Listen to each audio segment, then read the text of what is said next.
because he was kind of shy.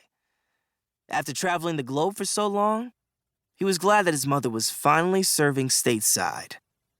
Now, here they were in Mercury, Nevada, where Ike's mom worked on the Mercury Army base as a U.S. Army specialist. Ike wasn't exactly sure what a specialist did. She must have explained it to him once, but he didn't remember. His dad's job was easy to understand. He was in charge of new Army recruits. It was his mission to design the programs that new soldiers had to master before getting out of basic training. He once showed Ike a video where young men and women climbed ropes, crawled through muddy ditches, ran in the blazing sun, and did 50 push-ups, all while being timed by a stopwatch. Ike almost threw up just watching it. He hated physical activity. He hadn't enrolled in school yet since it was summer, and he wasn't looking forward to it. Most kids would have been psyched to meet up with friends during summer break, but he didn't know anyone at Mercury Army Base Middle School yet. In fact, he hadn't met anyone in the few weeks that they had been here.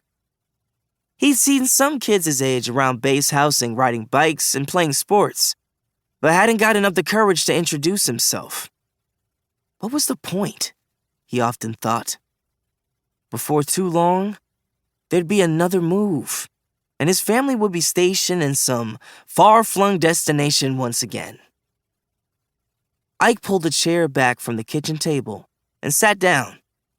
His mother's nose was buried in a word search book, one of her morning rituals.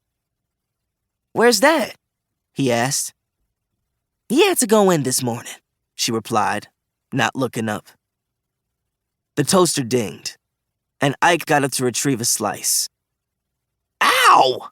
he cried, tossing the hot bread onto a plate. He sat back down. The toast looked as dry as the Nevada desert. He scanned the table for jelly, peanut butter, anything? He started. "No jam?"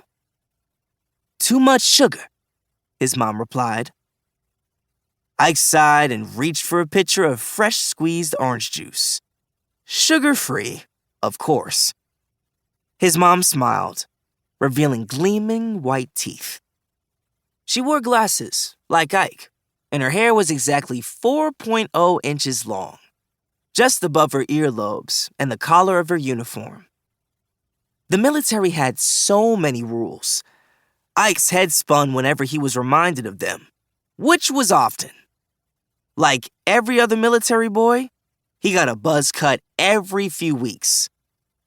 "High and tight," his father would always tell the barber, as the old guy hovered over him with the clippers.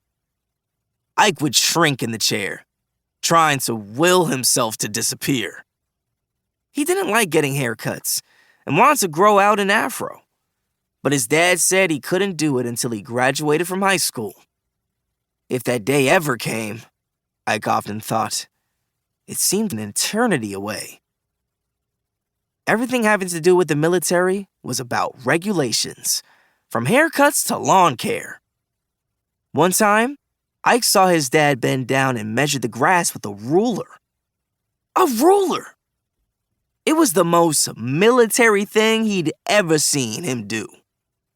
Except for that one time when he threatened to make Ike clean the bathroom with a toothbrush. It was only to prove a point, that Ike wasn't keeping his room clean. And he stopped him as soon as he got down on his knees to begin scrubbing. Ike chewed and swallowed the dry toast and washed it down with orange juice. "Gotta go," he said. "Doing some more exploring today." His mom finally looked up from her book. "Oh, really?" "Don't go too far, Ike. You don't know your way around yet. Why not wait for your father to come home, and you can explore together?" Ike didn't want to wait. There was nobody he'd rather be with than himself. He started. "Well, I kind of want to go on my own." His mom leaned back in her chair and crossed her arms. She shook her head, but a smile played along her lips. "You know what we used to call you when you were little?"